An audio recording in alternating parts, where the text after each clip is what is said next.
Ladies and gentlemen and everyone in between, welcome to the very first installment of the all-new Rhapsody Rewind. You already know who I am, no introduction needed. As 2025 comes to a close, so many things have happened that we really need to discuss. And there's a lot of things I need to get off my chest as well. So in this year's installment of the Rhapsody Rewind, which is a year-end retrospective that I do every year from now on, because before then I used to do a year-end review video at the end of every year, but I didn't have a name for it until now. I just called it Rebel Shadows Year-End Review. But now that I've officially rebranded in 2024, I now have an official name for this. One of my friends recently suggested the name Wrap Up. I like that idea, but personally I feel like the name Rhapsody Rewind makes more of an impact. So yeah, that's what we're going to be doing in this video. And yeah, once again, we're going to be taking a look at the good, the bad, and the downright ugly aspects of 2025 and so much more. I hope you all had a great holiday season. Merry belated Christmas to everyone who celebrates it. Happy Kwanzaa to everyone who celebrates it. Happy Hanukkah to everyone who celebrates it. And I wish you all a very prosperous new year. Right now, we're going to be talking about a whole lot of things. I sound like a fucking broken record saying that, but let's get right into it, shall we? As the new year dawns upon us and 2025 comes to an end, I feel like right now we should talk about how life for me went in 2025. And it's going to be a pretty tough thing for me to talk about, but let's get right into it. 2025 for the most part was basically a hit and miss. I thought this year was going to be like a year of progress, but it ultimately ended up becoming another mid-year, and I feel like this was a dark year for me. And I'll get into why that is later on. Let's start off with the beginning of the year. I felt like I was finally free because I had finally gotten out of an abusive relationship that lasted over a year and a half. I made a whole fucking video about that on 1 year ago from this date.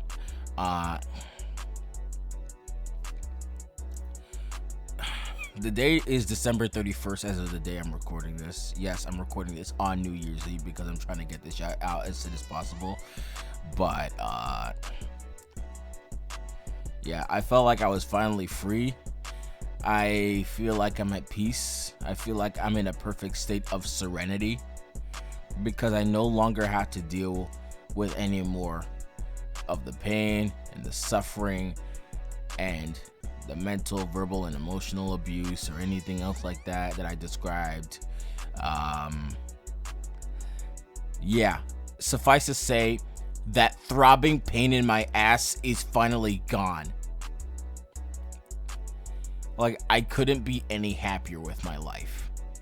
I think next time I start dating people, I need to choose very wisely and like examine people very, very closely. Note to self, never date people with BPD again, whether diagnosed or undiagnosed. Life was pretty much okay for me. I thought 2025 was going to be a year of progress for me. But certain things happened and it kind of hindered that for me. In 2025, in January specifically, on the 8th, I went on a month-long vacation to my family's home country of Ghana in West Africa. I had a lot of fun during my journey there. I went to see a lot of different places. I went to see a lot of historic landmarks. I posted a lot about that on my Instagram page and on my social media pages and on my YouTube community posts while I was vacationing in Ghana. Initially, when I was in Ghana for a month, I thought I wasn't going to have internet access because I was in Ghana 3 times before for summer vacation. And basically, trust me when I tell you that I've spent entire summers without internet access because like internet access is really difficult to find in Ghana. I went on summer vacation there in 2016 and 2017 and 2019. I had a lot of fun when I went there in 2017 and 2019 because I felt like during those times, my brother and I were really bonding. I mean, now that my brother is in college and I'm in college, but he's like going to college in Western New York now, I feel like we become a lot more distant as of late, and I'm trying to work hard to rebuild what we have with each other as brothers. I mean, we still get along with each other, but like, he's become a lot more independent and quiet and focused on himself. Meanwhile, I'm more active and, you know. Well, that's beside the point. I had a lot of fun when I was in Ghana. I went to a nightclub. I met a lot of beautiful women there.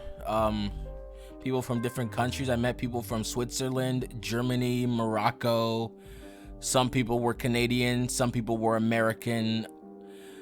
I met a whole mix of people there. I mean, it's weird that in a country primarily dominated by African people or black people, it's a rare occasion where you find white people in a country primarily dominated by black people. I mean, every time I saw a white person there, I automatically assumed that they were American. I mean, I'm sorry. I know that's racist coming from me, but still, I only say that because finding white people in Ghana or any other African country for that matter, except for South Africa, is a complete rarity. I mean, you're hardly ever gonna find a white person in countries dominated by African people. I also got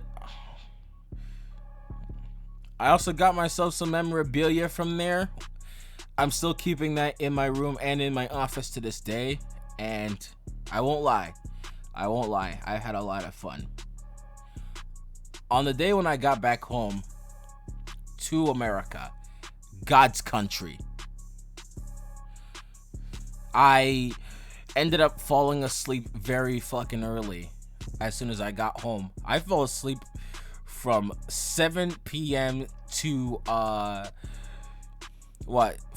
a.m. the next day. I woke up pretty early and fell asleep pretty early as soon as I got back home. I did not think that was possible for me, but hey, it was worth it. But aside from that, as soon as I got back home, I needed to start focusing on my finances. I needed to look for employment as soon as possible. I had been employed. I needed to look for employment as soon as possible. I had been looking for employment for the better half of 2 fucking years now. And every single time I applied for a job, I either got no response from the employer or I got rejected or I got rejected outright before I could even have an interview. Or I did end up getting an interview, but they ultimately told me that they liked my resume, but they decided to go with other candidates. I fucking hate when companies advertise open job positions and say that. I fucking hate when companies advertise open job positions saying that they're now hiring, but at the end of the day, they don't even give you the job even though you want the job. Like, even if you're the only person applying for that job and there are no other people applying.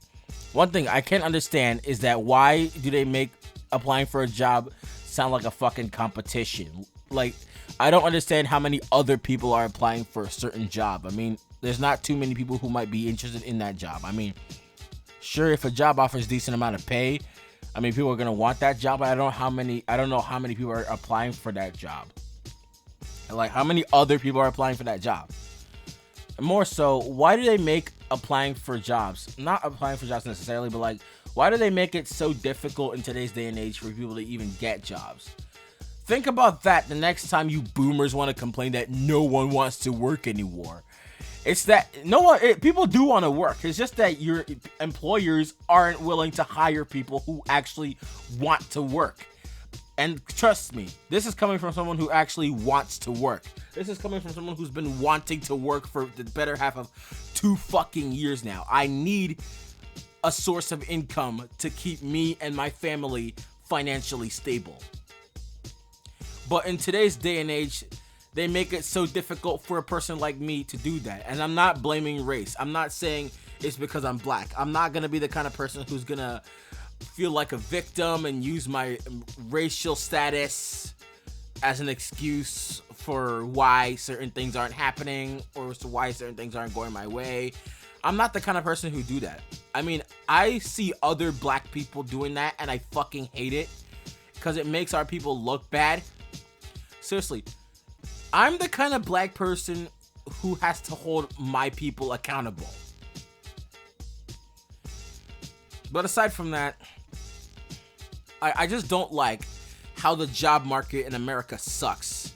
Like, you have good, decent paying jobs that people actually want to work for, and you're telling us that you're just gonna not hire us. Like, and then at the same time, you're gonna say that no one wants to work anymore. Shut the fuck up. Like, it's not my fault people are applying to jobs endlessly, and then ultimately they decide not to hire them. And then you're gonna taunt people saying no one wants to work anymore. Like, you're gonna complain about that. Nigga, go away. Fucking go away. Miss me with that bullshit, nigga. I've applied to so many jobs around me. I've applied to my local grocery store, which is ShopRite. I've applied to certain locations all across Westchester County. I've applied to Stu Leonard's. I've applied to Costco. I've applied to so many other locations around here. Like, there's a very, very long list. I've had to seek multiple resources, including the career center in the city. I've had to seek resources from my therapists. Yeah, like, the people who I'm seeking psychiatric treatment from every week actually offered me resources that could help me find employment. The services they offered didn't last long because the person who I was working with to help me with my resume ended up transferring to a different location and to a different part of Westchester County. So that's something. Overall, I'm just not having much luck with employment. I am not having much luck with employment. I mean, I've not been doing well in college either. I feel like this year I've really hit rock bottom for my life. Like, both in regards to looking for employment and in my social life and in my college life. I mean, my mental health has already been beaten, bruised, and battered from the year prior. I have not been doing well this year in college. Like, so many things have led to that, and I'm just like, wow. Especially in today's day and age, certain people at my college act like they're too good to interact with other people. I'm a very socially awkward person. I mean, I have trouble making new friends, even though I'm a very lively and active and social person. I still think I'm fucking socially awkward. I have difficulty making friends with new people because I worry about how they're going to approach me. I worry about how they're going to react as soon as I interact with them. Some people have either given me the silent treatment or just like act like they're too good to talk to anyone else. Like, I'm sick and fucking tired of people acting like that. You're not better than everyone else. Like, I'm a fallible human being just like you are. Like,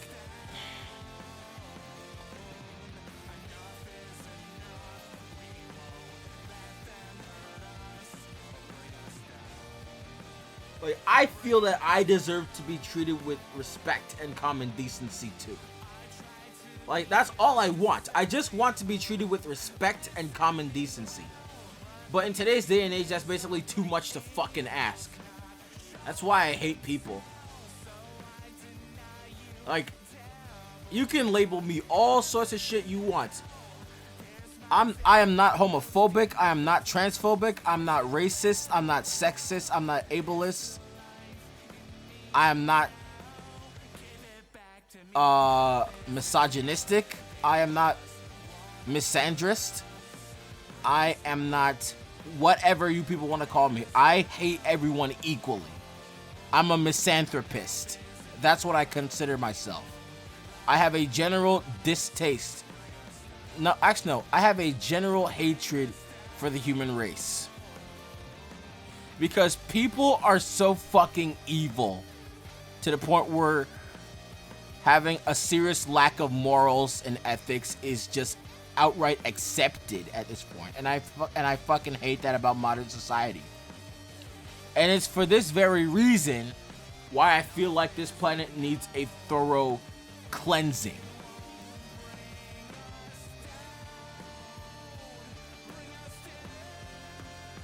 And there was this one time when I tried to interact with someone at my college. I was very nice, I was kind, I was civil, I was respectful. I did nothing to that person. And then without wasting any time, the person immediately turned to me and started shouting at the top of his lungs at me and started cursing in my face. I vowed revenge at this person because I'm not going to tolerate disrespect from people like that anymore. I'm just not. For too long have I tolerated disrespect from people. I'm done. I'm done. I don't care if you're friends. I don't care if you're family. I don't care who you are. I'm not going to tolerate disrespect from anyone anymore. Like, for too long has my conduct been benign. Like, I have been nothing but nice, respectful, and civil in my attempts at approaching people. And at no point have I ever done any harm to these people. And yet, without reason or provocation, they have disrespected me in a manner that I never thought possible. All because I was a socially awkward, autistic black person trying to make new friends. I have allowed people to mistake my kindness for weakness for far too long. Never again. Never again.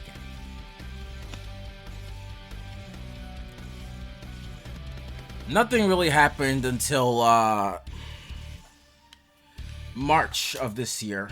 This is the part where things get really dark. More specifically, March 18th, 2025. What seemed like a normal day ended up becoming a major turning point for me. Because on the evening of March 18th, 2025, like, this was a day when I was just minding my own business, making content, and doing a whole lot of other things, and then out of nowhere, around 11 p.m., I get a knock on my door. And, like, who was at the door?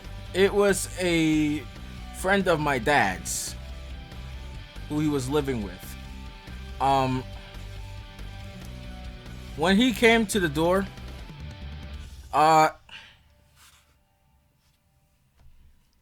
he gave me some news that I was dreading having to hear. Like, he delivered news that no one should ever have to hear. I ended up getting the news that my dad died. Initially, I thought he was sick and in the hospital, and that he wasn't, and that he could have died, but I didn't know that he actually, like, just died. But yeah, the next morning we had a family meeting, we had a family gathering. Some of his friends and some of our family friends came to visit. We had a post-mortem family meeting, and it was confirmed. My dad died that night. Like, I didn't know what was happening. Like, this was something that was very, very difficult for me to process. I mean, I slept last night, but, like, I really didn't know how to process it because I just didn't understand how it happened so suddenly. Because we had a lot of good moments with him before. He seemed really healthy. He was okay. I mean, we went to visit him quite a lot. Like, sometimes we would have moments where we would go out to eat for dinner and stuff like that. We'd tell jokes. We'd watch hockey. My dad was a major New York Rangers fan, and because of him, I'm a New York Rangers fan too. My dad and I have memories, very fond memories of watching hockey with him at a very young age, and that's where I got my love of the New York Rangers from. That's something that I'm gonna live with for the rest of my life. Like, my dad had a very profound impact on me that words are cheap, too cheap to describe. Like, how do you cope with the loss of someone who you hold very close in regard, whether it be family or friends? How do you cope with something like that? I have been breaking down multiple times all year because of it.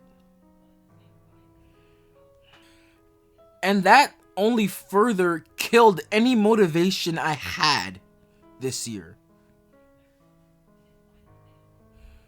Like, that only worsened my mental state. Like, it's really hard having to cope. Like, when you lose someone you love very much, like your mother or your father or your grandfather or your grandmother, your aunts, your uncles, your cousins, your nephews, your nieces. Um, Whether it be anyone in your family, how do you cope with losing someone like that? Well, yeah, like, we had a post-mortem meeting the following morning after he died, because I just did not think this was possible. But then we later got a confirmed cause of death. The confirmed cause of death of my dad was listed as arteriosclerotic cardiovascular disease, type 2 diabetes mellitus, and stage 4 kidney disease. He was 65 years old at the time he died. I had to do a whole lot of grieving over this. We had plenty more post-mortem meetings after that, until the funeral took place at the end of May, which I spoke and delivered a eulogy. That's a memory that's going to live with me for the rest of my life. Having to deal with the loss of my dad, going to his funeral, watching the open casket, that's going to be a haunting memory for me. Watching my own dad's corpse in a casket. I wanted to cry when I went at the funerals, but I felt like when I went to the funeral, I couldn't cry anymore. I felt like I'd already cried way too much before then, but like, even after the funeral, I felt like that's something I can never get over. Because now, that's going to impact me for the rest of my life. In fact, that's double the impact that my grandmother's death had. Like, she died 11 years ago. But this hits twice as hard. And then, for several months after the funeral, we ended up having to deal with a whole bunch of legal shit that I'm not going to get into detail about for very obvious reasons. It's a whole lot of pain and suffering, I tell you. Like, my family and I have been in dire financial straits for the better half of 2 years now. And this just made it exponentially worse for all of us.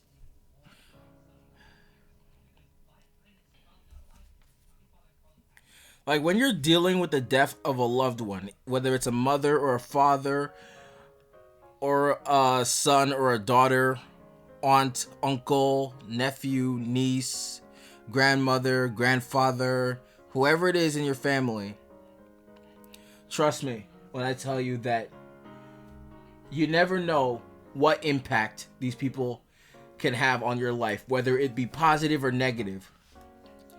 Just know that these are people who you should always cherish, always show your love, appreciation, and gratitude for.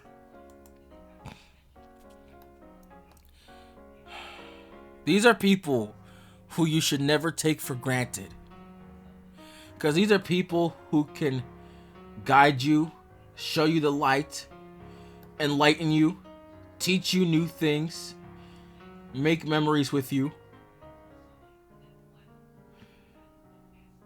and a whole lot more. And this is why I tell you people. This is why I always tell you people. This is why I always tell you people that you should always love and appreciate the things that you have that bring you joy, because once they're gone, we can never get them back.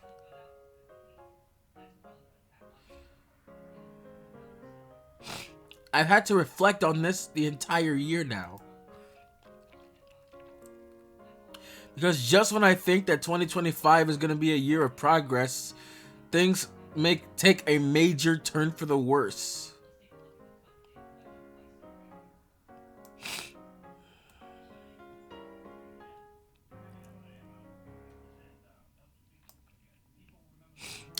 I don't like breaking down in front of a public audience.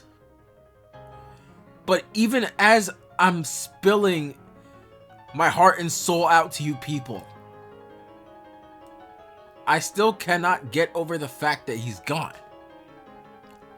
I know that he's a guardian angel watching over me now, watching over our family now. But I still wish he was with us physically.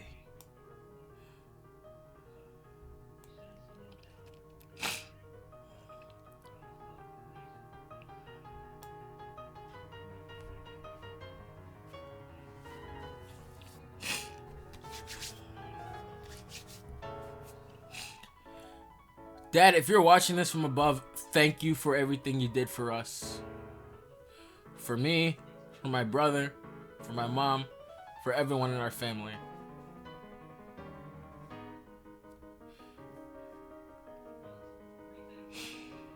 Then following all the legal shit we had to do after the funeral, I still kept looking for employment. I still haven't been getting any luck. No luck at all. Hardly anything of note happened for the rest of the year, because it was just basically us taking on multiple responsibilities, including legal responsibilities. That's pretty much it for 2025. I mean, I've already documented how I've had to deal with a lot this year, but like, I would say that it's pretty uneventful. 2025. Now that I got all that out of the way, let's move on to the next section of the rewind. I feel like this section is going to be the most important aspect of the 2025 Rhapsody Rewind, because there is a lot of things I need to get off my chest. Right now we are discussing the drama portion here.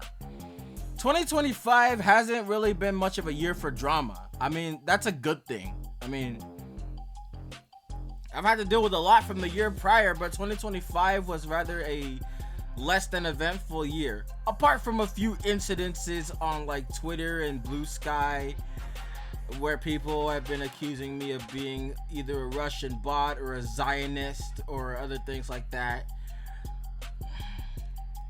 Things like that, like these people have only proven my point. Like, these people are literally contributing to why I no longer have patience or tolerance for people on the left anymore. I can't really say much about shit that happened this year. Apart from drama that happened last year that I'm still holding a grudge over, because that shit like seriously impacted me to no end.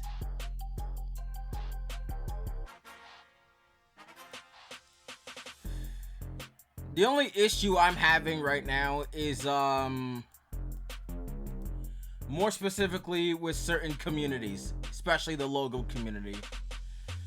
I have officially disassociated myself from those people permanently because those people have proven how absolutely toxic they are. Like, toxic isn't even the right word to describe these people. These people are fucking radioactive. And I feel like you're better off not interacting with those people in any capacity because those people have detrimentally impacted my mental health so much for the last 4 years. To the point where a few times I actually did attempt to commit suicide when I was younger. And like everyone knows, 4 years ago, I was admitted into a psych ward for 9 days. I was in a psych ward for almost an entire week. Like, while I was in the hospital receiving psychiatric treatment that year in 2021, that was the year when I had officially been diagnosed with autism, believe it or not. But, like, these people have caused so many problems for me that it's gotten to the point where I'm just officially done. I want revenge. I want revenge for how these people have treated me. I want payback for what these people have done to me. These people have made my life a living hell in more ways than you can possibly count.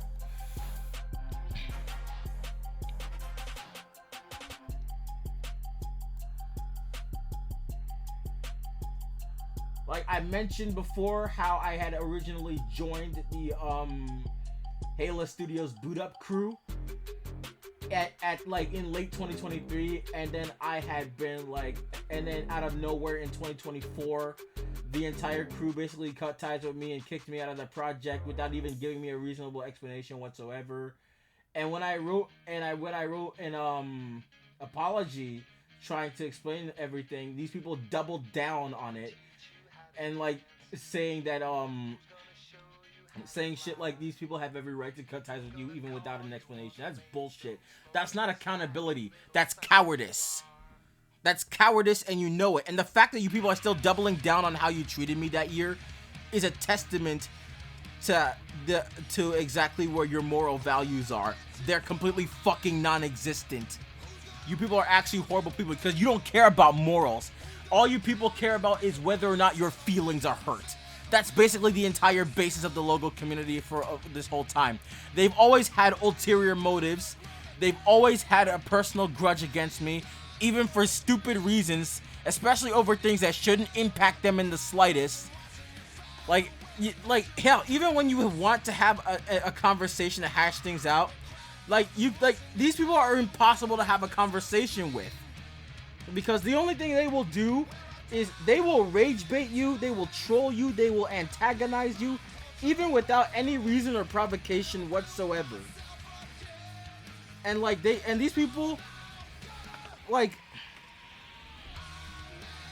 think they can just suffer no consequences for how they do this. I'm not the only person they do this to.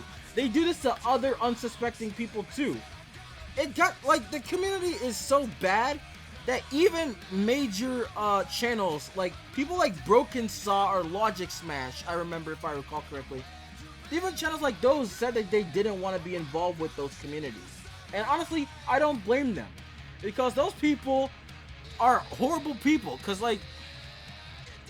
they literally get their feelings hurt over minor things, and what they like to do is rage bait and antagonize people, and when you fight back, they like to act like they're the victim when they're not. They do that every single fucking time. They did it with me too.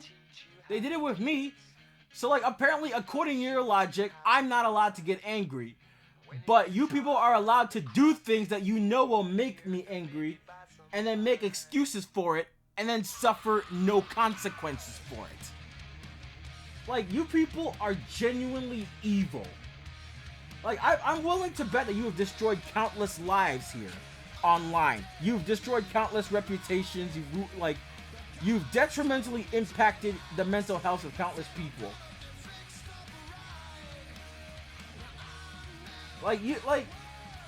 One of those people whose name I will not mention In fact, fuck it. I will mention his name, but I'm gonna get to it. One of those specific people specifically, like, he likes to act like he's the supreme moral authority of the community.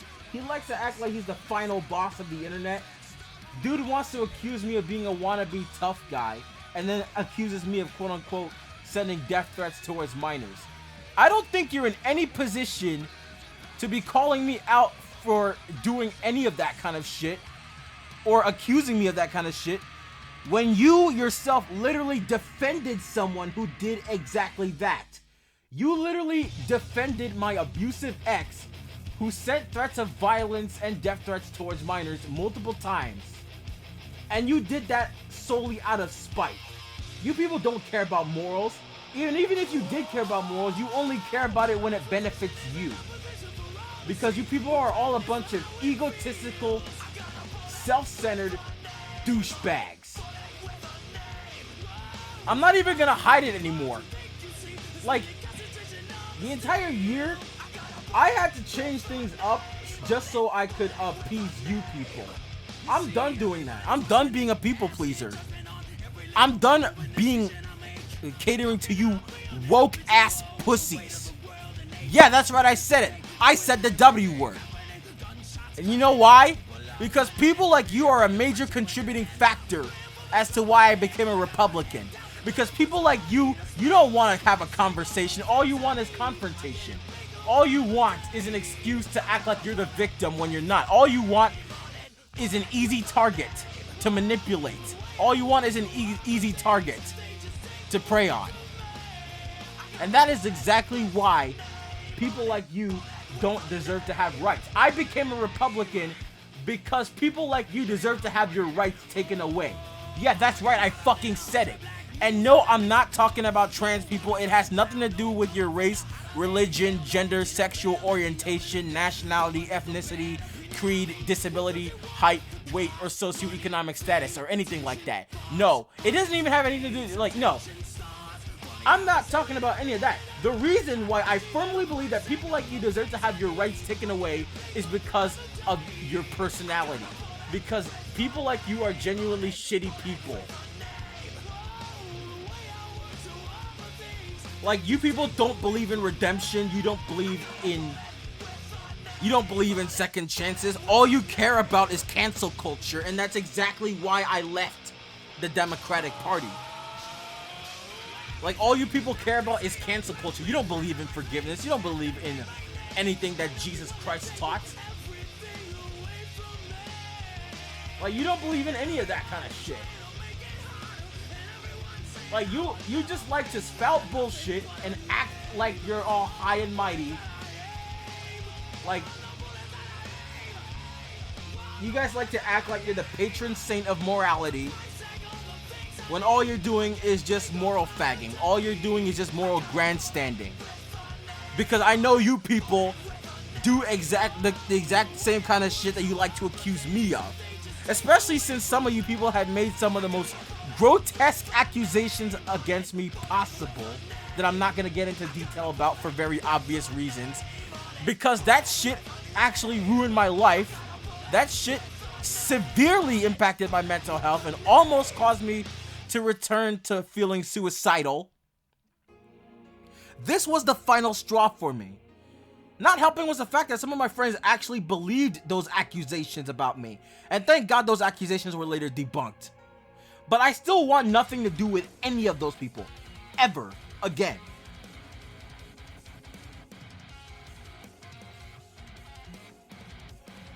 And if any of those people are watching, I promise you, come hell or high water, as God is my witness, I will have my revenge on you people. I will make your lives a living hell. That is not a threat, it is a promise. I will make your lives so miserable that you won't want to live another day. I'm going to put you through the same hell that you put me through for the last 4 fucking years. You people have gotten me involved in your petty drama. You people have talked shit about me behind my back. And then you people like to act like you're all high and mighty. I never want to hear you people try to morally grandstand ever again when you literally mock an abuse victim behind his back and talk shit about him, and then you, at the same time, you say you're against domestic violence or domestic abuse. No, you're not. No, you're not. If you were really against domestic abuse, you wouldn't have defended my abuser when I was rightfully speaking out against her publicly. And yes, I'm referring to my ex with she, her pronouns because as of 2025, she no longer identifies as a trans male. Honestly, it wouldn't surprise me if she ended up claiming that I was the reason why she detransitioned. Because honestly, that is something that she would do. That is 100% something that she would do. There are some actual updates that I had found out in recently as the year progressed. Following the document and the video I made about my ex last year, more updates and new information came to light. On July 12th, 2025, on that morning, it came to my attention that she got arrested a second time on April 24th this year. Literally 3 days before my 20th birthday. So like, on that day, when she got arrested a second time, she got charged with second-degree domestic assault, which is a Class D felony in the state of Missouri where she lives. She had an arraignment scheduled for Tuesday, July 15th, 2025. Like, it's seriously it doesn't surprise me that she hasn't learned from the original incident on October 8th when she got into a domestic dispute with her dad, ended up throwing a chair at her dad's head, causing his skull to crack and bleed. I mean, the guy was a racist motherfucker. Don't get me wrong. I confronted his dad that day. The guy called me a fucking nigger. I mean, but like, seriously, I don't know what the hell was going through her head when she thought it was a good idea to throw shit at him. I mean, that only proved how much of a completely violent person she really was. I'm glad that she got arrested initially because she only spent a day in jail, but like this time she spent literally 3 months in jail. That's fucking crazy, man. She spent 3 months in jail.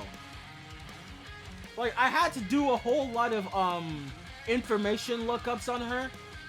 Like, more specifically, the courthouses in Dent County, Missouri, where she lives. Basically, Salem, Missouri is in Dent County, which is part of the Springfield area, more specifically the Ozarks. I had to do some, I had to run her name through databases to see if anything happened. I had to look up the specific court case that she was involved in, and I actually got an update on the specific date that was announced. July 15th, 2025. Like, we got new information regarding her sentencing following the arraignment. She got sentenced to 5 years of supervised probation and parole, meaning that if she fucks up again, like she always does, there's a possibility of her going back to jail. Honestly, it wouldn't surprise me in the slightest if she ended up making the same mistakes again. If she ended up going back to jail over this, I would be laughing my fucking ass off every single time.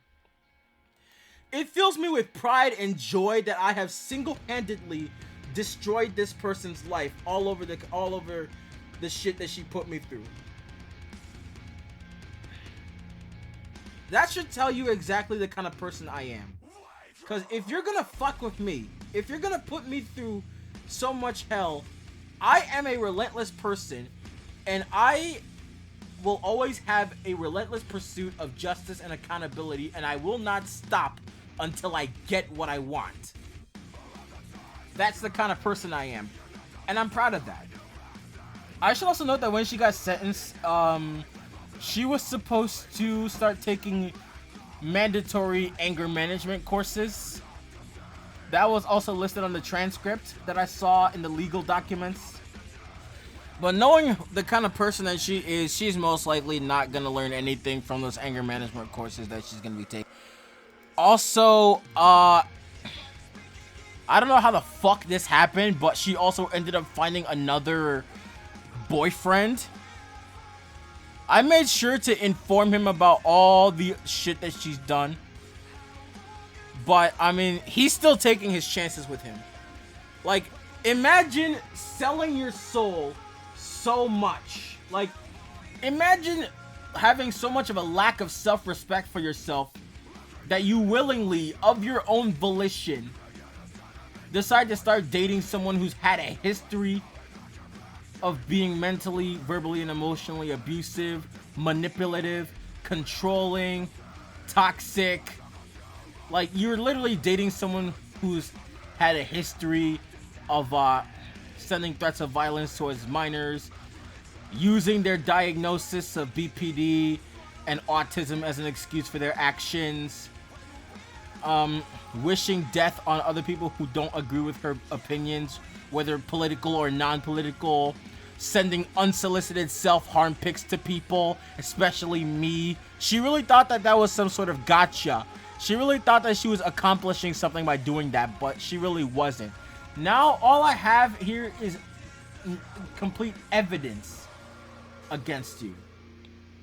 And now, anytime you try making friends with people, I'm going to alert them about the kind of person who you are.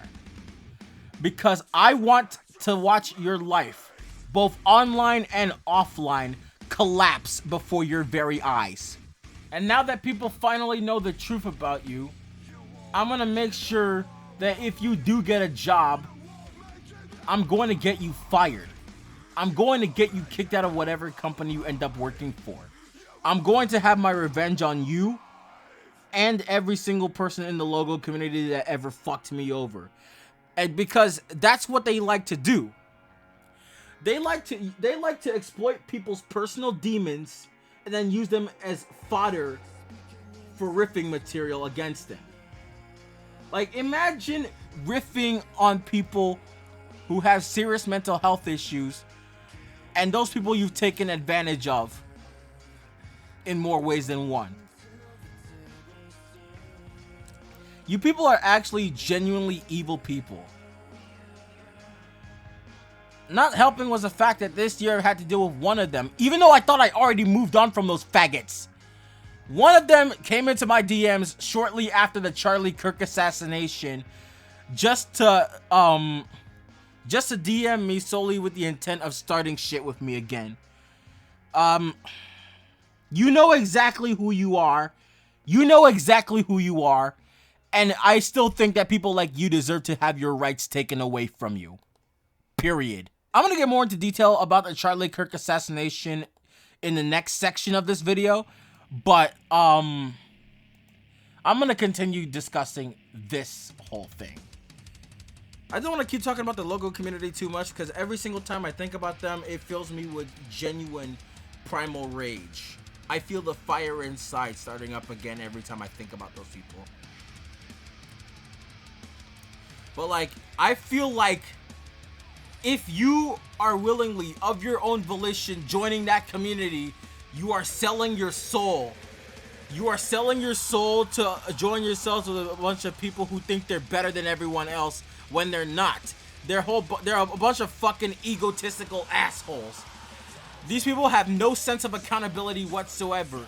They like to antagonize people and rage bait people and fight people with immaturity instead of taking accountability and handling things like a mature, responsible adult.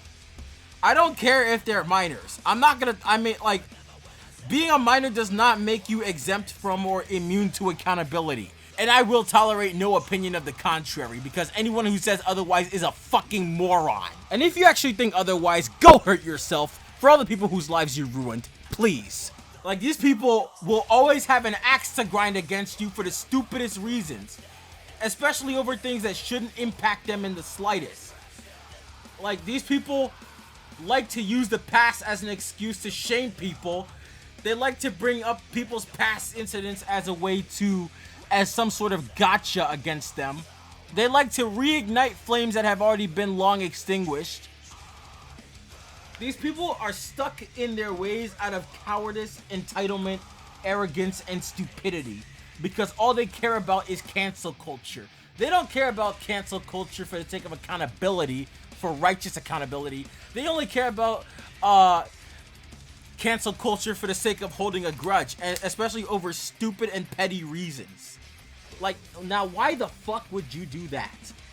Like, you're not accomplishing anything by holding petty grudges against people, or having access to grind against people, or having ulterior motives to want to go ahead and destroy another person's life.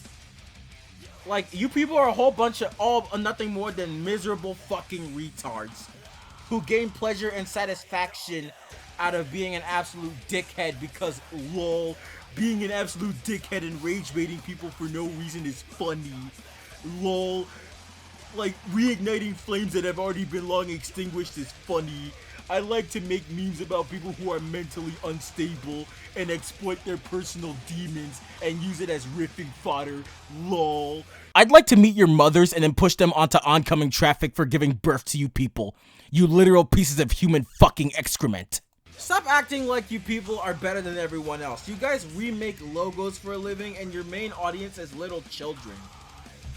Like, what the fuck do you think is gonna happen?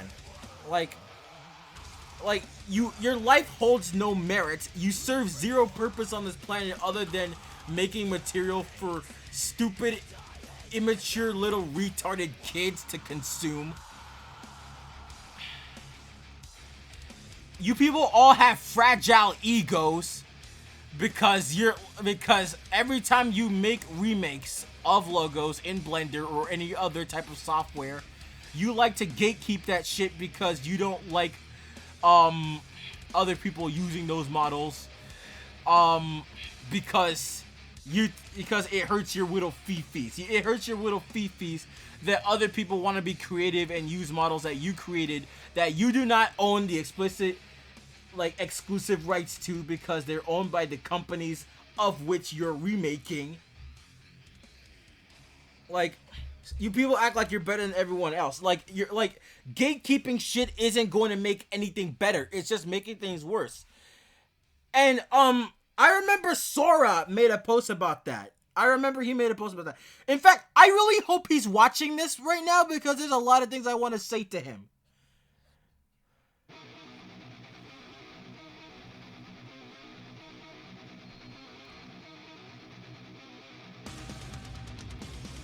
I want to ask you people, why do you continue to surround yourself with a bunch of immature fucking retards on the internet who think that being an absolute dickhead for no reason is funny? Who think that drama and cancel culture is okay? Like, you people only care about whether or not your feelings are hurt, and then you people get your feelings hurt over minor things. You like to bring up people's past as a way to shame them. You're all toxic people. You like to drag people into your own drama. And up until now, I've tolerated it. And it is for this exact reason why you people are a contributing factor as to why I left the Democratic Party. Because once again, people like you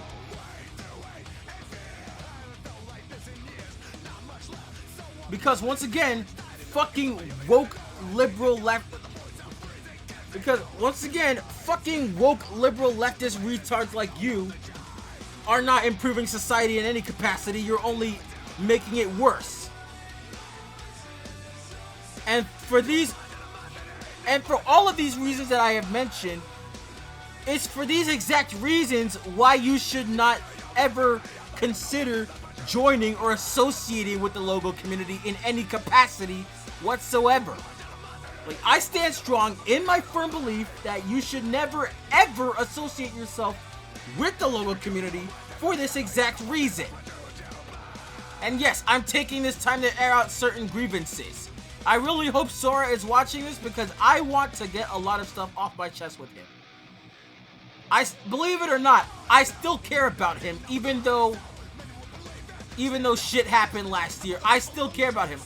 I never lost respect for him. Granted, I don't want anything to do with Ayla Studios anymore, especially given the fact that the logo community has basically taken over that project. But I will say this.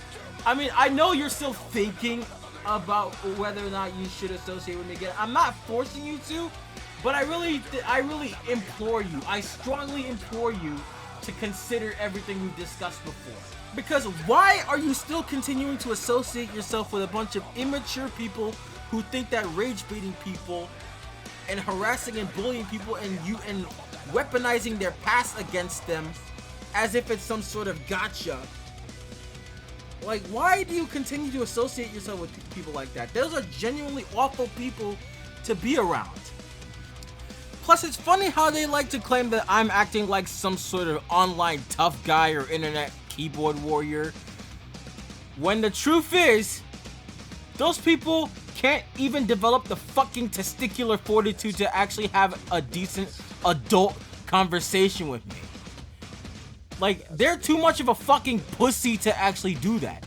They think that I'm not intimidating them, but in the truth is they actually are intimidated by me. Because they feel quote-unquote uncomfortable by my presence.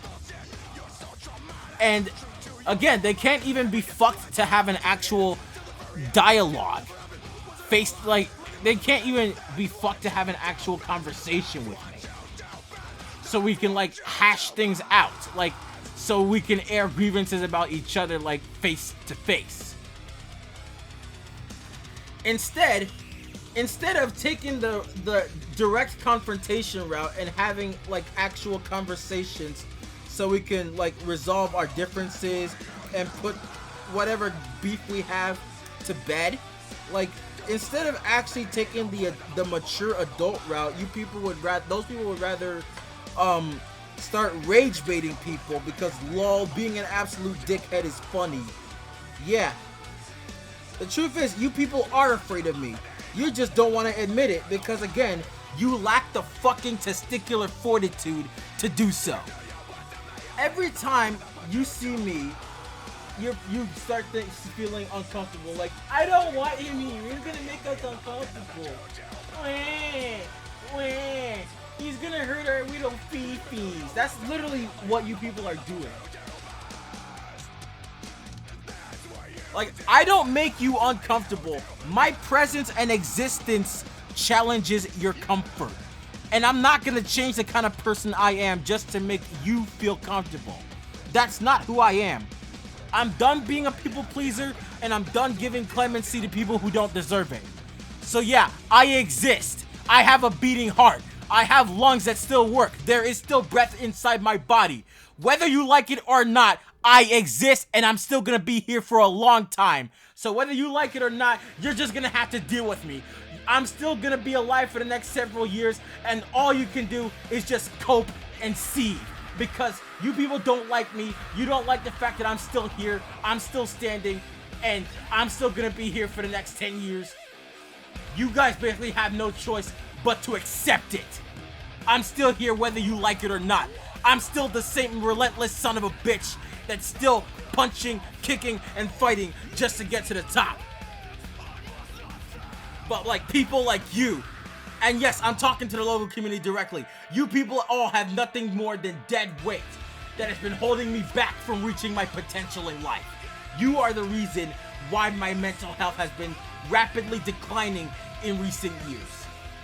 And I'm glad that I no longer have to deal with people like you unless you want to reignite a flame with me. I dare you to come and try that shit again. Try it.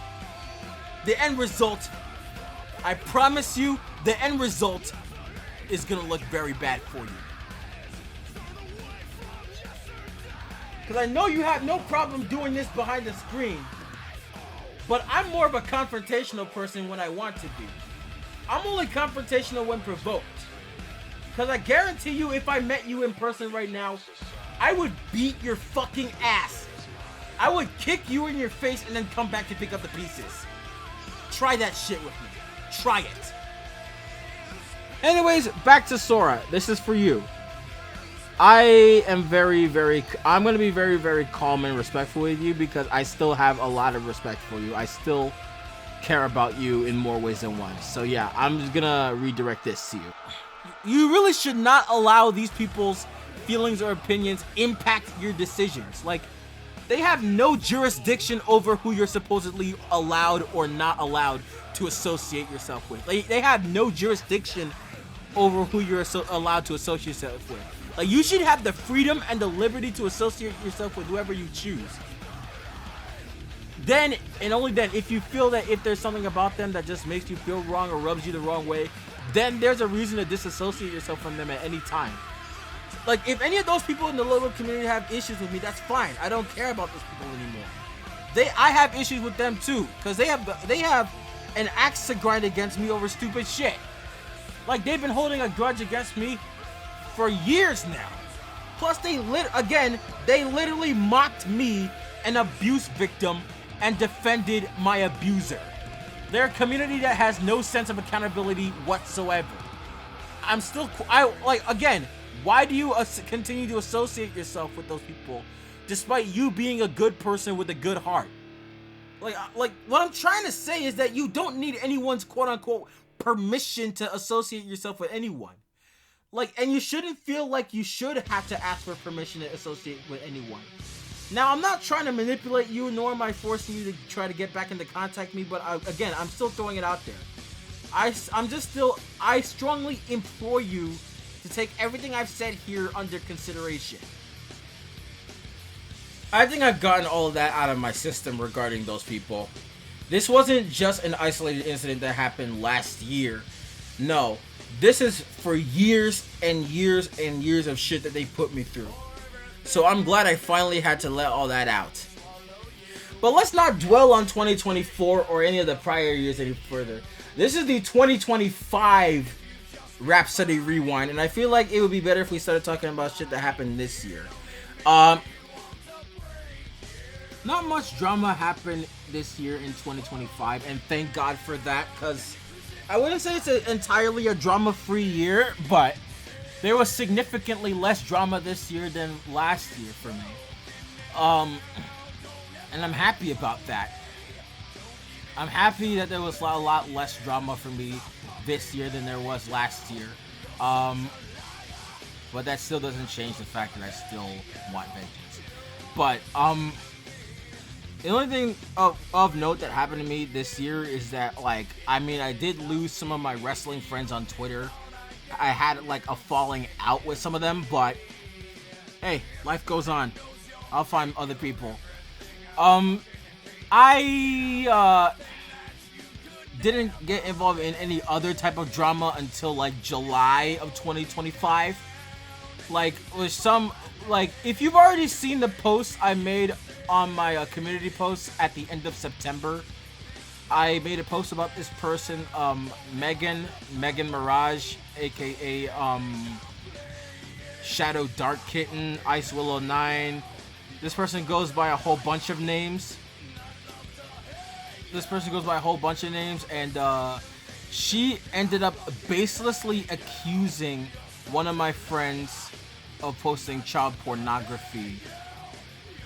Like, I don't know what the fuck that was about. Like, I don't even know why she started doing that. I mean, she does that all the time. In fact, there are a lot of videos talking about this same individual, and the fact that this person actually has people defending her is absolutely fucking insane. She and her friends will literally make the dumbest accusations possible by taking things that were out of context and then basically accusing them of doing certain things. Just like how the local community did to me. But she and her friends, they're not intimidating in the slightest. They really are not. I don't know why people should act... But the fact that she and her friends are literally trying to run people off the internet is absolutely disgusting. Like, she's a genuinely evil person because she likes to make baseless accusations of people. I saw the evidence against her, and then I cut ties with her, and you know what she did? She tried throwing baseless accusations towards me. She tried making grotesque accusations about me, even without proper evidence to prove it.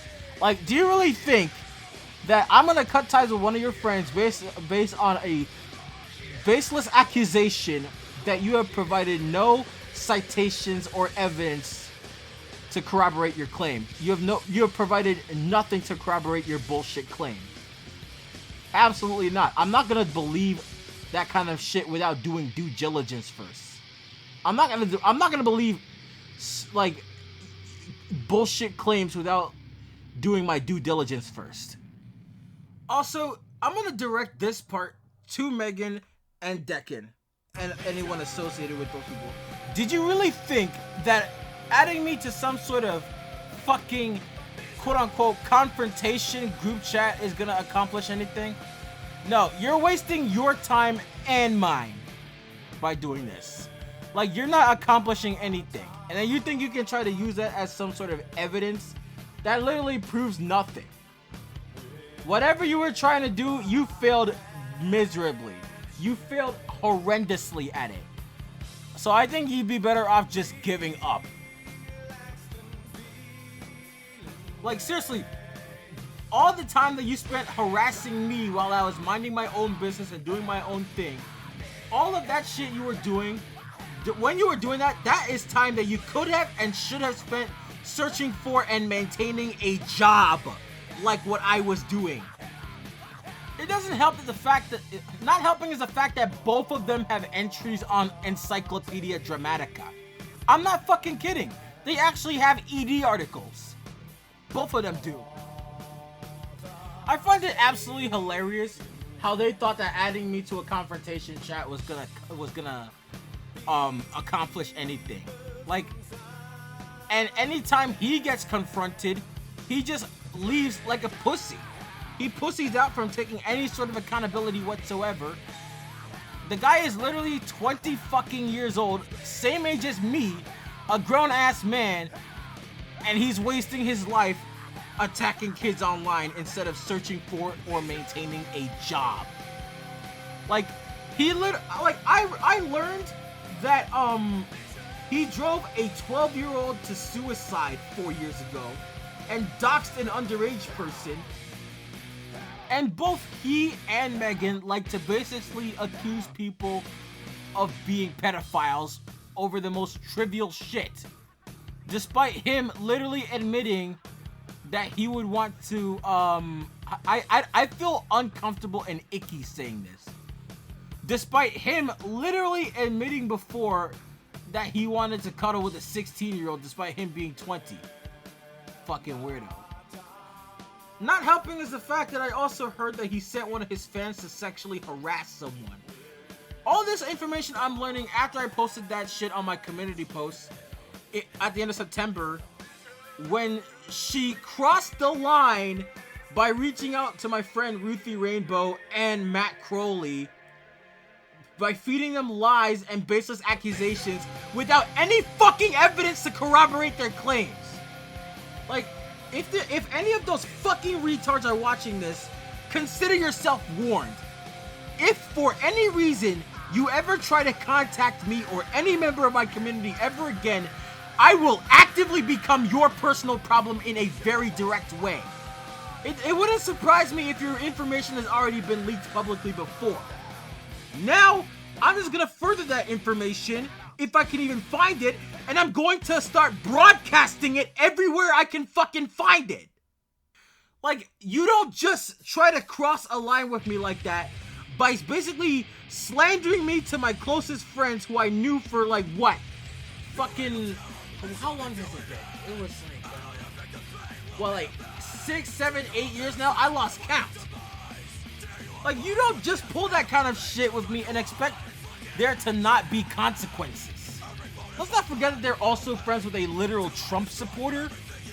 I don't think that's more of a gotcha anymore at this point. Because, I mean, I have friends who are Trump supporters, but, like, hey, they're actually respectful. Hell, even my girlfriend, I love her so much. Hey, Caitlin, how you doing, by the way, if you're watching this? Even she supports Trump, but despite us having a difference in beliefs, I still love her. At this point, I'm gonna stop using the Trump supporter thing as some sort of gotcha against people. Cause like, I don't care who people vote for anymore. I really don't. But if you're gonna use your political leaning as an excuse to be a horrible person, then there's a problem. Then you've got a problem with me. Then I've got a problem with you.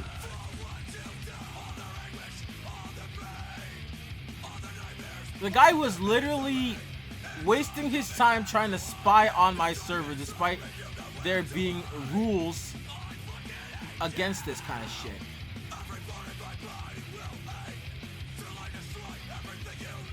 Like, I'm tired of this. I am tired of people like this. Like, I'm tired of this. I am tired of dealing with fucking retards like this, especially when they think they're intimidating when they're really not. Like, I am tired of them broadcasting their fucking degeneracy all over the internet. Like, I am tired of them broadcasting their degeneracy all over the fucking internet. These people are scumbags and degenerates. They're horrible human beings and terrible people. They are unrepentant pieces of shit. And quite frankly, I think the best option for them right now is to immediately find the nearest window and make sure there's an extremely high distance from the point of impact when they jump out of it. And recently, I had learned that this wasn't the only time he had been doing this.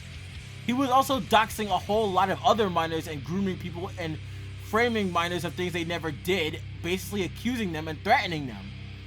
Like, he basically likes to give people hate simply because they cut ties with them. Like, you're not obligated to have a friendship with me. I'm not obligated to be friends with you. I don't fucking like you. I don't fucking like you. Te odio con toda mi corazón. Like, you may be a person with feelings, but I don't give a shit about your feelings. Especially given the fact that you'd rather act like a fucking immature little baby instead of handling things like a mature, responsible adult. Like, yeah, once again, you're a person with feelings, but I don't give a shit about your feelings. Like, I have literally no respect for you. You have made absolute sure of that. I didn't want to talk about these people, but these people have become a major throbbing pain in my ass for the better half of the fucking year now. Like, this has been going on since July, and these people have been a thorn in my side for half a fucking year. Hell, there was even a screenshot that I found.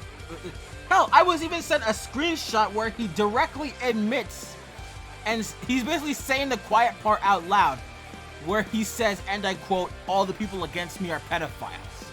So he's literally saying the quiet part out loud. He likes to admit, he's literally admitting that he'll basically throw the most grotesque accusations against people for the stupidest reasons possible. He's literally admitting that. How anyone can even consider this person a good person to associate with is absolutely beyond me. Like, where is your fucking brain? Like, do you need to go to your local doctor or surgeon to have your brain examined? Because clearly it's missing if you're affiliating yourself with people like that. That's all I'm gonna say on that matter. But to close this drama section off, there is one more thing I need to address. I kind of kept quiet about it for a whole year now because I didn't want it to be dismissed, but I feel like I need to bring it up. This one in particular pertains to my closest friends, Merritt and Cutie. Right now, I'd like to talk about the premiere I did on last year's New Year's Eve, when I publicly exposed my abusive ex. And this was a whole story that I was talking about with experiences that happened all in 1 year and a half. Like, I was hoping you guys would be at that premiere, but then you quickly saw the image that was in there and bolted. Like, what the fuck was that? Like you said that you were looking forward to watching that premiere, but then you guys quickly bolted. Cause like I spent that time talking about my abusive ex. Like, you just chose not to stick around for that. Like, you guys are like, nope, I'm out of here. And then there was this one comment from Cutie that actually offended me. I'm not kidding. There was an actual remark that she made during that premiere that actually offended me. Where she said something along the lines of, the art of moving on is completely lost. I don't think you understand the severity of the situation, because this was all within the same year. Like, when your best friend was opening up about his experiences with domestic abuse, when your best friend was opening up about all the mental, verbal, and emotional abuse he had to suffer, like, you couldn't even be fucked to stick around for that. I'm actually both disappointed and offended by that. Like, what the hell was even the point of that comment anyway? No one moves on from abuse. No one moves on when their abusive partner is going around doing a whole lot of shit like financial fraud. He literally scammed one of my friends out of over $230 something, and she spent all that money on drugs, weed, and alcohol instead of using it on something useful. Threatening violence towards minors, guilt tripping me, and being manipulative towards me and my friends. Like committing domestic violence against his father. Once again, I was on the line when he called me, expecting me to back him up in his corner when he was fighting with his dad on the phone. Police got involved. I was asked to testify when he was taken into custody. You think I like that? You think I like the fact that I had to talk to police after my ex got arrested? The only reason I was still even in contact after I broke up with them was because I didn't want to feel guilty for hurting someone's feelings. But I felt like I had to break up with them because I didn't want to put up with the same shit every single fucking time. Like, this person literally wished death and threatened violence towards minors. Like, this person has absolute disregard for people's feelings and boundaries, especially mine. Like, this person also committed consistent denial of accountability because no matter what she does, she always acts like she's never in the wrong. She, like, literally attempted to cheat on both me and Gemma, who was also dating her at the time. Like, she was literally flirting with someone else in my face and acting like a childish brat. And she also tried to sexually harass me, even though I told her at a certain point in time that I wasn't interested in her sexually and only romantically. But she still kept, no matter how many times I kept telling her that, she wouldn't fucking let it go. And you expect me to move on from that? You expect me, a victim of, like, literal abuse, to move on from that? Absolutely fucking not. That's something I'm actually offended by. I made it clear. I made it emphatically clear that watching that premiere was mandatory, as is every end of year video I post, as is every end of year premiere I host. Like, I made it emphatically clear that watching that premiere was compulsory. Like, that's something I'm actually offended by. When your best friend was opening up about his story of domestic abuse, you couldn't even be fucked to stick around and listen to that. Like, I have no issues with you at all. I still like you and Merritt, but at the same time, for that reason alone, I'm very disappointed in you guys. That's all I have to say regarding that matter. And this is going to be the part where I close out the drama section entirely, because I think I've already gotten everything I need to address out here. Now, I think we should move on to the next part. The next section of the Rewind. This next section of the Rhapsody Rewind is going to revolve around my favorite topic, politics. Oh my god, I love talking about politics. 2025 has been a rather crazy year for politics in America, I can tell you that. A lot of crazy events have unfolded. I was in Ghana during Trump's second inauguration, and I'm glad I missed the inauguration because I do not want to look at this guy swearing on an oath saying that he'll uphold the Constitution when we all know damn well that he's doing the complete opposite right now. I mean, what with the excessive amount of tariffs and the Epstein files lately, I mean, all the redactions, we were hoping they would be released unredacted, but like, the only type of transparency we got from this administration is that they don't give a fuck about their citizens. And let's face it, they really don't. Especially since you have ICE and the Department of Homeland Security randomly taking unsuspecting people based on their country of origin, even if they are American citizens, taking them, rounding them up, and putting them into I don't even know what, like camps, because you still had alligator Alcatraz and shit like that. I can't even begin to understand all the shit that's been happening this year. My friend and I have been keeping track of the anti-ICE protests that have been happening this year all across the country. There were No Kings protests all happening around the country. There were 2 that happened in my city this year, but I didn't go, sadly. I think next time No Kings has a protest and they do it here in Yonkers, I'm definitely going 100%.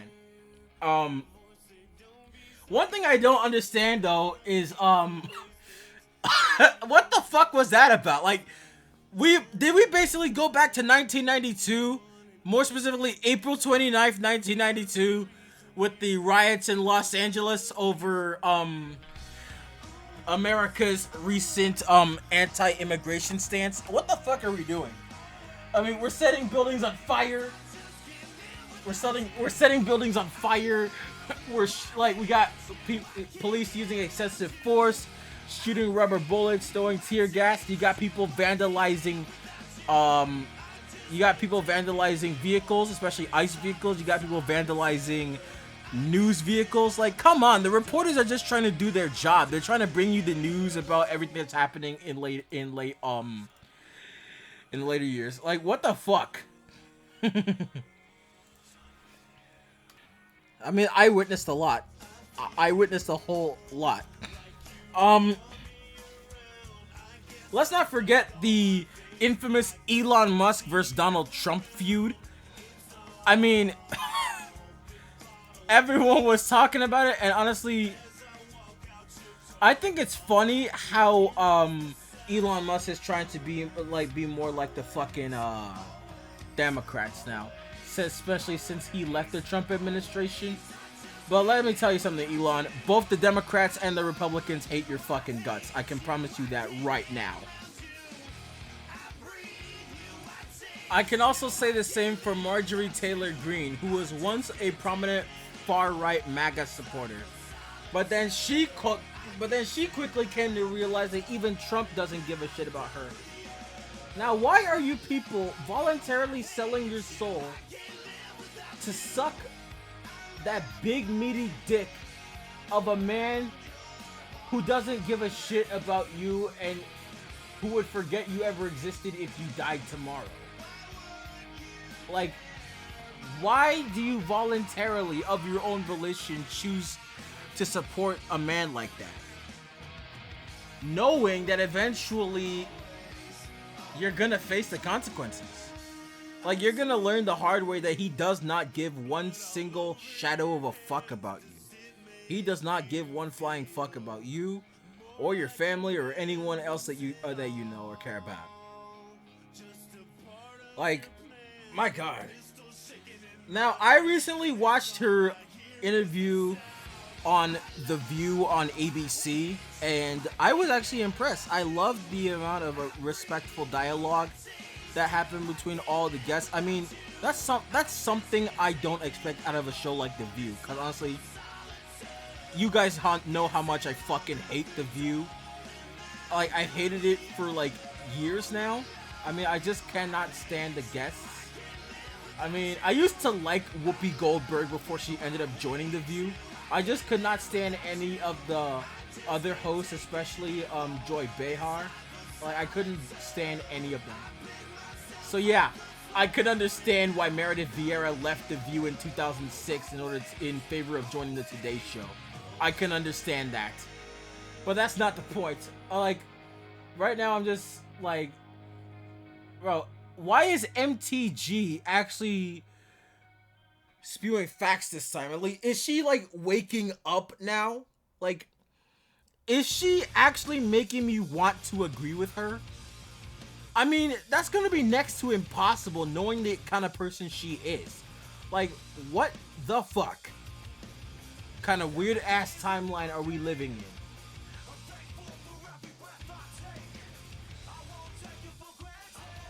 I mean, a whole lot of shit's been going on.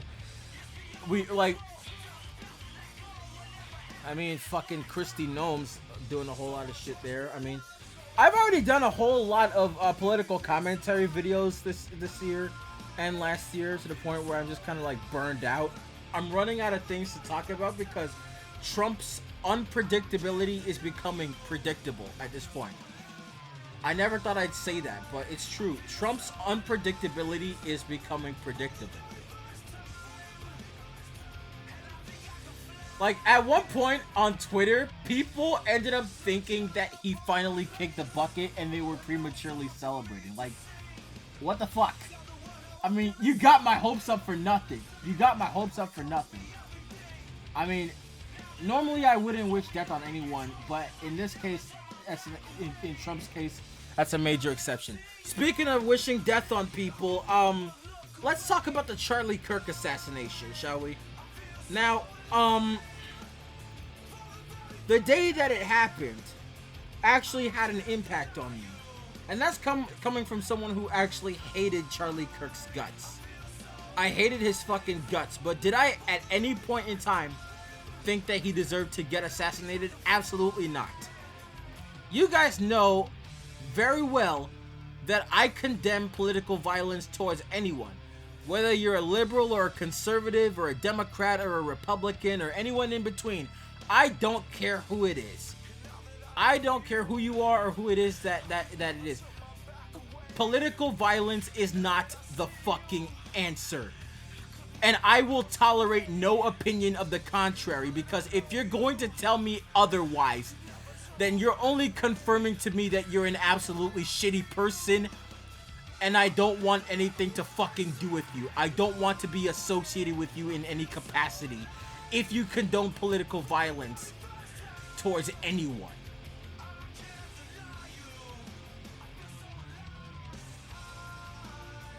I mean, I did express disappointment after Charlie Kirk was murdered, but not because I liked the guy. I never liked him. I really didn't. But like, I think that in today's day and age, shit like that pretty much cultivated an entire environment. Like, you're only making conservatives angrier. Not like, I mean, I know there's a lot of people on the left who are actually celebrating this senseless act of violence. I condemned it because, like, even though I'm a Republican, would I support political violence towards a Democrat? Fuck no. Would I support political violence towards Republicans? Obviously not.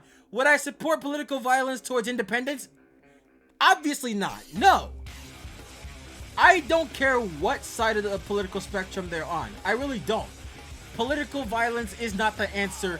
Point blank. Period. End of story. But like, it doesn't surprise me that people on the left are actually celebrating his death and like mocking him. I mean, granted, he did say a whole bunch of offensive shit, a whole bunch of evil and racist shit. I never liked that. But at least I have the fucking common sense and the decency to know when shit goes too far. Like, at least I have the fucking decency to know that political violence isn't the answer, regardless of what side of the political spectrum it's on. But what pisses me off, speaking of guns, what pisses me off is that instead of actually doing something to fight the crisis of gun violence across America, instead of actually doing something to make an impact, these people are rather bitching about, whining about, the liberals want to take our guns. Regulation on gun use is communism. You can't take my gun from me. So basically, your logic is basically telling me that we should be free to shoot anyone who we want and suffer no consequences for it. That's basically your entire logic, and that's basically why you think it's okay to be an absolute dickhead to people on the left for no reason, because lol, rage baiting people is funny. Now granted, I'm guilty of that shit too, but there comes to a point where it becomes too much and it becomes absolutely fucking insufferable. Like, I'm guilty of this too. Like, I'm a hypocrite, and I have the maturity and the decency to admit that I am a hypocrite. Because there are times when I expect people to abide by my values, but I don't abide by my own. I'm not afraid to admit that. I am a hypocrite. I am a fallible human just like everyone else. I'm a fallible human being just like everyone else. But, like, at the same time, Man, I don't even know what the fuck I'm talking about anymore, man. I'm just like, at this point, I don't even want to think about Charlie Kirk anymore. I really don't, because I can still remember, like, I can still remember with crystal clarity that as soon as I spoke out publicly against Charlie Kirk's assassination, what happened? I got mercilessly berated for it. That shit still pisses me off to this day. Like, that shit actually makes me really, really fucking angry. That I expressed an opinion stating that I am 100% against political violence, that I condemned Charlie Kirk's assassination, and then what happened? I got mercilessly berated for it. Like, it was at this point that I realized that I'm basically done being civil with people on the left, honestly. I'm done. Like, the time for civility is over.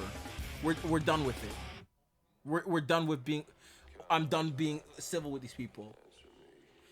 And I'm done trying to be a people pleaser, and I'm done catering to people who get offended easily, who are easily offended by literally anything, especially their own shadow. Because I guarantee you that if they looked at their own shadow, they would turn tail and run away like the meaningless fucking cowards that they are. It would not surprise me in any capacity if they did that. Because knowing them, that is something that they would do.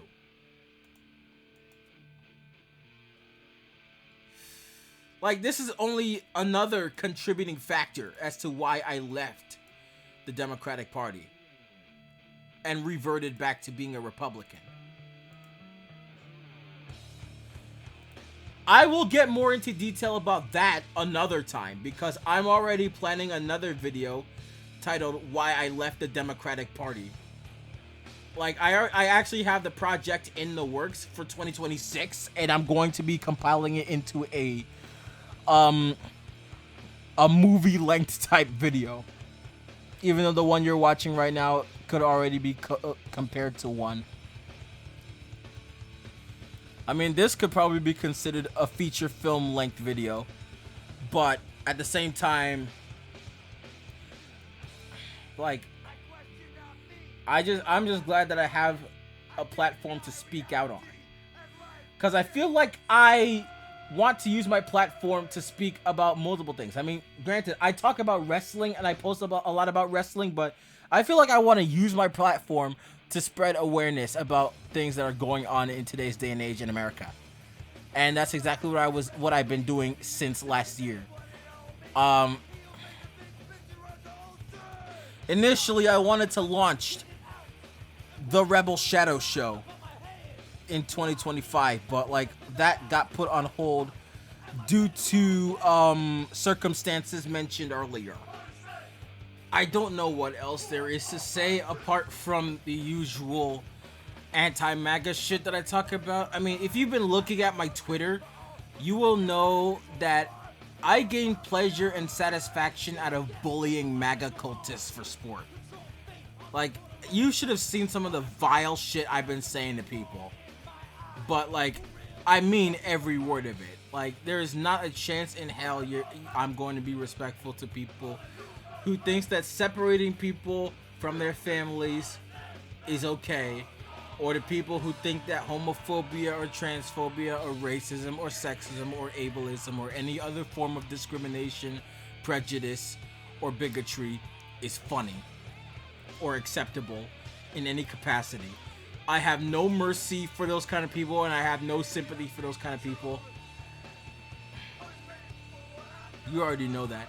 Oh, and while I was talking about the Charlie Kirk assassination, one thing I forgot to mention is the infamous AI song that people are making that people made in dedication to him. We are Charlie Kirk. Like, honestly, what the fuck was that? Like, they basically made it into a quote-unquote so bad it's good type thing. Now, I've only experimented with the use of AI in music. I don't actually use it for my actual musical endeavors. I only experiment with it. I don't actually use it for my musical work. I don't. But it seems like MAGA cultists like actually rather defend on using AI just to make their arguments for them. It's really fucking pathetic if you ask me. Honestly. It's really, really fucking pathetic because they have no other argument apart from their rampant hatred and bigotry and discrimination and prejudice and other things like that. And their only purpose for existing is like it's just to piss people off. Like the only language they can speak is like typical bullying tactics. They're like haha, cry harder, libtard. To those people I say every single time. To those people I keep telling them, I'd like to meet your mother and then push them onto oncoming traffic for giving birth to you. Because let's face facts here. Every single person who's willingly kissing Donald Trump's ass, your birth certificate is literally an apology from the condom factory. Like, people like you should not have won the sperm race to fertilize your mother's egg. Because the best part of you wound up at the bottom of your dad's socks. Again, I have nothing more to say apart from the usual anti-MAGA shit. But the only thing of note is that I mentioned that I'm a Republican. Yeah, I had my political affiliation and voter registration legally changed from Democratic to Republican while I was vacationing in Ghana in January. I had it legally changed online, so that now reflects my political position. But don't worry about that. We'll get into detail about that another time. Hopefully in my upcoming Why I Left the Democratic Party project. Anyway, I think we should probably move on to the next topic of the Rewind, which is probably going to focus more on pop culture and media. Let's focus on that, shall we? I don't have too much to say regarding the world of pop culture, but I will get into the world of media and broadcasting, because let me tell you something, 2025 has been a rather chaotic year for television, broadcasting, and media as a whole. And for me personally, I feel like it all started in March when WPLG Channel 10 in Miami, Florida announced that it was going to be disaffiliating with the ABC television network in August. Like, that really struck me by surprise. Like, the station was an ABC affiliate since its inception. And it surprised me that after 69 years on air, the station was no longer going to be affiliated with ABC. Like, what the fuck? But instead, like, WSVN picked up the ABC affiliation on its secondary digital subchannel. So, WSVN still has Fox on its primary digital subchannel on 7.1, but ABC ended up moving to 7.2 or channel 18, simulcasted by low power station WDFL LD. I don't even know how the fuck this happened, but like all I'm hearing that it was like reverse compensation fees. Disney was demanding too much. Like Disney and ABC were demanding more money than what WPLG and Berkshire Hathaway and Warren Buffett were willing to offer or pay for. Like, that's fucking crazy. Like, there was like a lot of speculation going on that other stations might pick up the affiliation. I mean, I don't know. I mean, people thought that WSFL would have picked it up. I don't know why that would be, but like, I don't know why they would go to a low power station. I mean, you're literally shifting away. I mean, in a sense, you're kind of shifting away from VHF and going to UHF. And, like, everyone knows that television stations are much better viewed when all four of the major networks are viewed on VHF stations in a single market. Everyone knows that. Like, a lot of us broadcasting experts or people who are like self-proclaimed connoisseurs of broadcasting, such as myself, they know that markets that have all four of the major networks on VHF stations are better markets. Well, in most cases, that is. Like, mostly stations with the big three traditional networks, ABC, CBS, NBC, those networks that have them on VHF stations in, like, different markets, those, like, either the big four or the traditional three.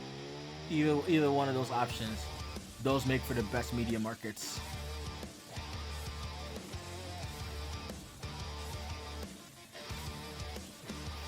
And outside of that, it was also later announced in June that the CBS affiliation would move from WANF channel 46 in Atlanta. That's like all CBS programming would move to WUPA channel 69, which was formerly a CW station before CBS exercised its right to disaffiliate all of its CW stations after Nexstar purchased 75% of the CW. And since CBS still maintained ownership of that station and ran it as an independent for a while, and since CBS programming moved there, that by default made it a CBS owned and operated station. So that technically gave the market two owned and operated stations of the big four market of the big four networks. Before, you only had WTTG. Oh wait, never mind. That's Washington DC. Never mind. Before, you had WAGA channel 5. That's directly owned and operated by Fox itself. The ABC and NBC affiliates are not owned and operated by their respective networks. Instead, they're owned by different, like, independent companies that are contractually obligated to carry programming from the networks with which those stations are affiliated with.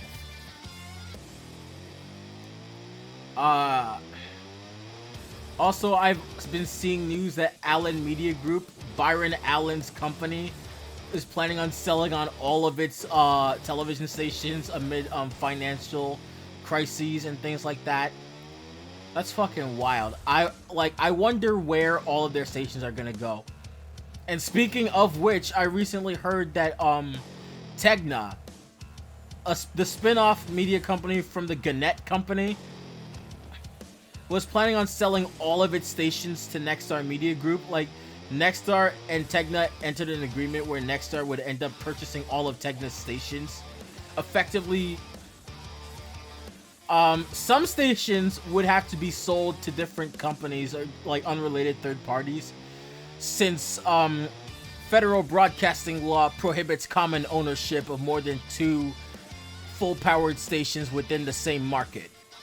And yeah, I can see some stations getting sold to Gray Television, or rather Gray Media since they changed their name, the EW Scripps Company, Sinclair Broadcast Group, or Hearst Television, or Graham Media Group, or any other kind of company out there.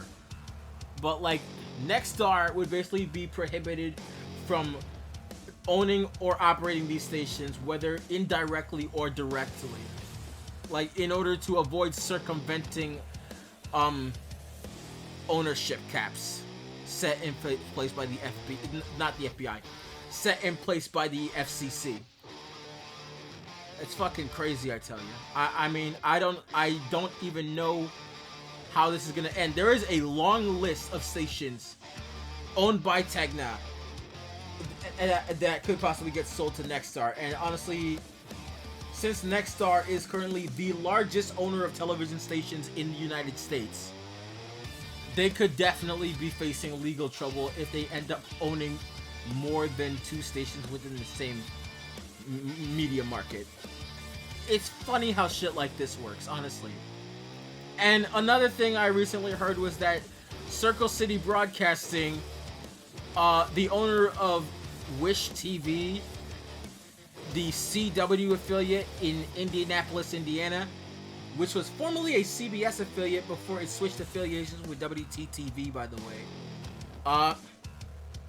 They are planning on selling that station to the EW Scripps Company, which currently owns WRTV, which is the ABC affiliate for Indianapolis. I can't even begin to understand how most of these transactions are going to work, because a lot of stations are going to end up getting sold to different owners. It's a massive mind fuck, I tell you.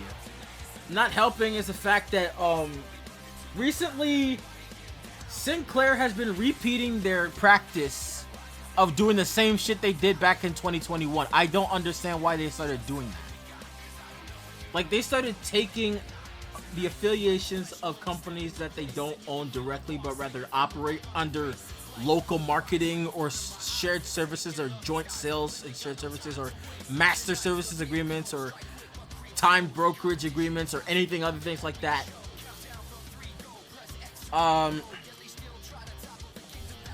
Like NBC and CBS and Fox and ABC, a lot of these affiliations are getting impacted. Like, I feel like what they want to do is they're trying to place these network affiliations directly in these stations' control, in Sinclair's control, in fact. That's pretty much what I think that's what they were trying to do. They did the same thing back in 2021 with a lot of Fox affiliates and a lot of and they did it with My Network TV affiliates as well. They did it with I think a few CBS affiliates. I remember it happened to KMEG 14 in Sioux City. That's fucking, I don't know, man. I don't know what to tell you. Like, it happened to a lot of stations, and that is something I will not understand. That's something I cannot understand.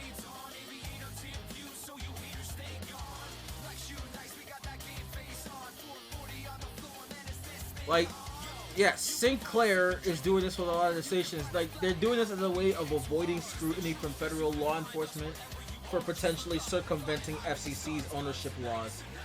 Like, they're repeating their 2021 process of moving the primary of network affiliations and programming from stations with which Sinclair operates. Like, which Sinclair has, like, agreements to operate and provide services for.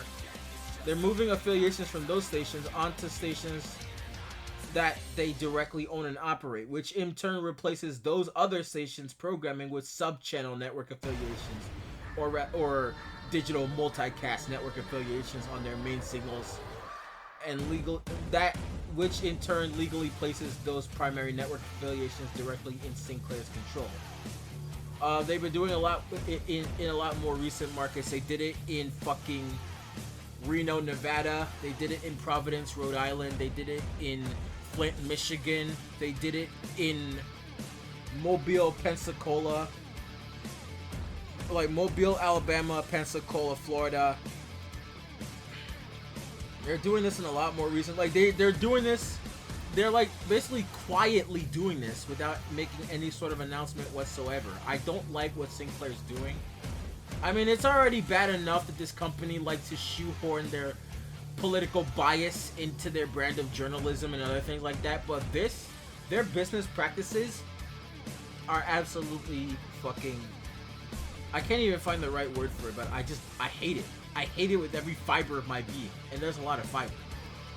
I hope that all their stations get sold to a better owner. I really do. No, I don't know if I'm missing anything else in regards to the world of media and broadcasting. Oh, wait. I've been talking about television broadcasting the entire time so much that I forgot to talk about the media situation going on. One thing I can't understand is that, well, this year the merger of Paramount Global and Skydance Media was completed. And, they were entering a bidding war with other companies such as NBC Universal and Like, they were entering a bidding war with NBC, Universal, Comcast, and Netflix most recently, in fact. And Netflix won the bidding war, and they're actually preparing to make the acquisition official. They're actually preparing to consummate the acquisition and transaction. But instead, Paramount Skydance wants to up the ante, and they're trying to go in for a hostile takeover type thing. Like, why can't you just give up? Why can't you guys just give up? Fuck Larry Ellison, that nigga can eat shit. And fuck Barry Weiss, who I'm pretty sure Larry Ellison appointed to be in charge of CBS News, despite her literally being a right-wing Zionist piece of fucking shit. I have no hatred towards Jewish people. I really don't. I love Jewish people, but Barry Weiss is a major exception to that. Especially when she literally pulled the fucking 60 Minutes CCOT broadcast that was scheduled to air, like, recently. It aired in Canada, but it didn't air here in the US. Thankfully, someone in the... thankfully, one of our brothers and sisters up north recorded that and posted it on the internet for the world to see, but now CBS is trying to fight back. I have nothing against CBS. I just hate who's running it right now. I think Barry Weiss needs to be fired ASAP. I think you made a major mistake hiring a fucking Zionist to be trusted, like, with a network's news division and how it operates. You clearly did. Like, what do you mean it needed more researching and more editing and all the other dumb excuse that you gave? It was clearly ready for broadcast. It was ready for air. But then you clearly decided to pull it out for political reasons. And you're just too much of a fucking pussy to admit that you did it just so you can appease Trump. You're literally kissing Trump's ass right now, and you're too much of a fucking coward to admit it. And this is exactly why people hate Barry Weiss. Now I'm glad I don't watch CBS. I mean, I watch NBC, ABC, and Fox, but CBS is the one network I find boring. But this, now I think I have a good reason. I think I have another good reason not to watch CBS. Like, unless there's an event happening, like what? Like an award show, or maybe the fucking Super Bowl. Then and only then how the fuck is this? Then and only then.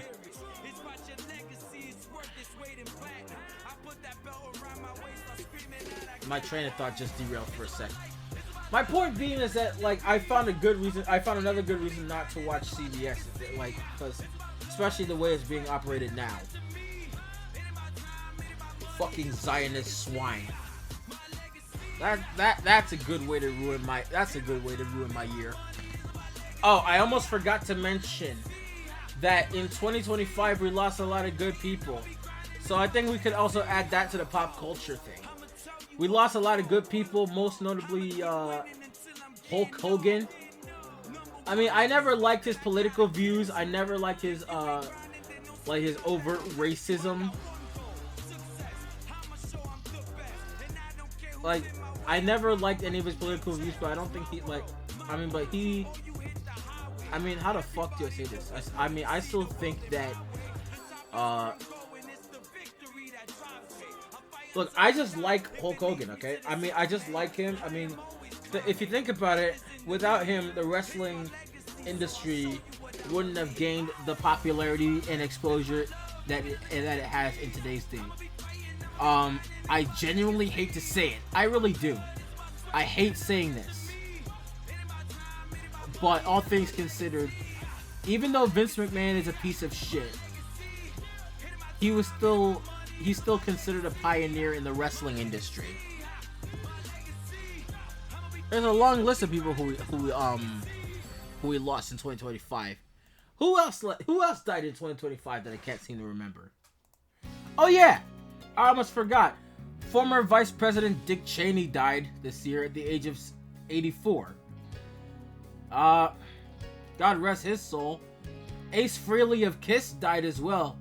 God rest his soul. I mean, and while we're on the subject of people like Ace Frehley, Ozzy Osbourne I almost forgot about him. Ozzy Osbourne was a major trailblazer in the music industry. I honestly cannot express enough how much I love that man. God rest his soul. I hope he's doing well on that crazy train in heaven above. Because I know he's still hanging around with Jesus Christ in heaven now.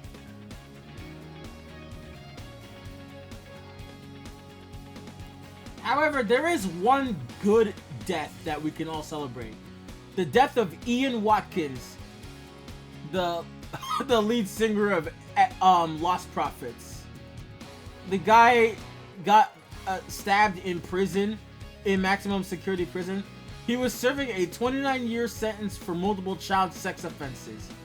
I'm glad that he died. The guy died from blood loss after his jugular vein was slashed. Like, I'm glad that people like him deserve it. Like, if you're going around preying on children, then you deserve to die in the worst kind of painful way possible. Period. Then there's Chuck Mangione, who is a jazz musician. Can't believe that happened. Like, that is fucking absolutely heartbreaking. Then there was also Malcolm Jamal Warner, who died from an accidental drowning. He is perhaps best known for being a cast member in The Cosby Show. God rest his soul too. Like, we're losing so many good people. And then there's the death of Michelle Trachtenberg. God rest her soul too. She was a very beautiful woman. And a death that happened this year that really struck a chord with me was Lalo Schifrin, who died in June at the age of 93. Who is perhaps best known for composing the soundtrack of Cool Hand Luke, more specifically the track Tar Sequence, which was ultimately used as the theme song for news broadcasts all across the country. It was even used for my local ABC station, WABC TV, and their world famous eyewitness news broadcasts. Like, they're currently the most watched station in America. Yes, I'm not kidding. My local ABC station, WABC TV, is the most watched television station in America. That's fucking crazy. It's a shame that I might end up leaving this city and the state. I don't want to leave this city and this state. Maybe one day, if I do become financially stable enough to afford a home, I might probably move back here. Cause, I mean, we're gonna be moving out in 2026, but we're not moving until like the middle of 2026. So I'll probably keep you updated on that. Either way, another important death was George Lowe, who was best known as the voice of the titular character from Space Ghost Coast to Coast. God rest his soul too. And Gene Hackman, another famous Hollywood actor, died at the age of 95 this year. That's fucking wow. I mean, I don't know any other important deaths that I may have forgotten to cover here, but I think that might be it. This was hell. This might have actually been the hardest thing to talk about, because we've had to deal with a whole lot of shit this year. And I don't think I have anything else to talk about this year, so I think this might be the complete wrap-up of 2025. 2025 had its lows, it had its highs, it had its ups, it had its downs. But at the end of the day, I still have very high hopes and aspirations for the year of 2026. No one can take that away from me. 2026 is gonna be my year.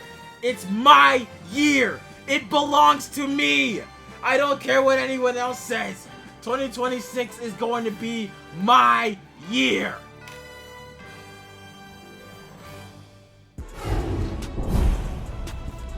And that, ladies and gentlemen, concludes this year's 2025 Rhapsody Rewind. There was a lot of shit I had to discuss in this video, and I'm glad you were all here with me so that I could get it off my chest, so that way it wouldn't keep eating at me in the year 2026.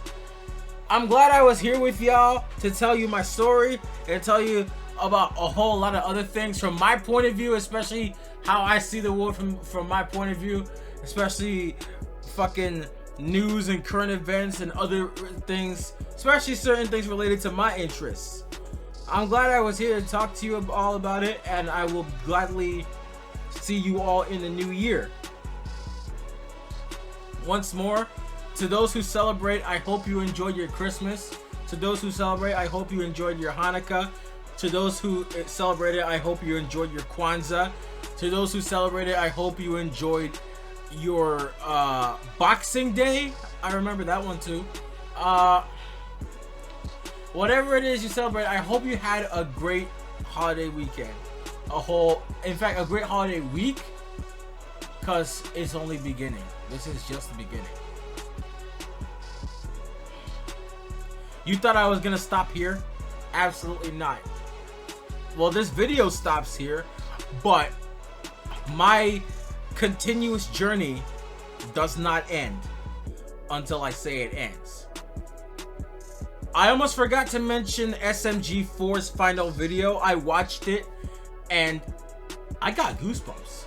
I wanted to cry, but like I couldn't. I got major goosebumps. That is how you make an impact on your fans. That is how you make a major impact on your fans. But regardless, I had a lot of fun speaking out in front of you people. I know I'm probably going to be facing consequences for things I said earlier in the video, but I don't fucking care. For the final time, thank you guys so much for watching the 2025 Rhapsody Rewind. I very much appreciate it. If you guys enjoyed this video, feel free to leave a like and subscribe to the channel and turn on notifications so you don't miss a beat, because I post new content quite frequently. I post almost every day, but I do post quite frequently or whenever I feel like it. Once again, this has been your host Rhapsody, and I will see you guys in 2026.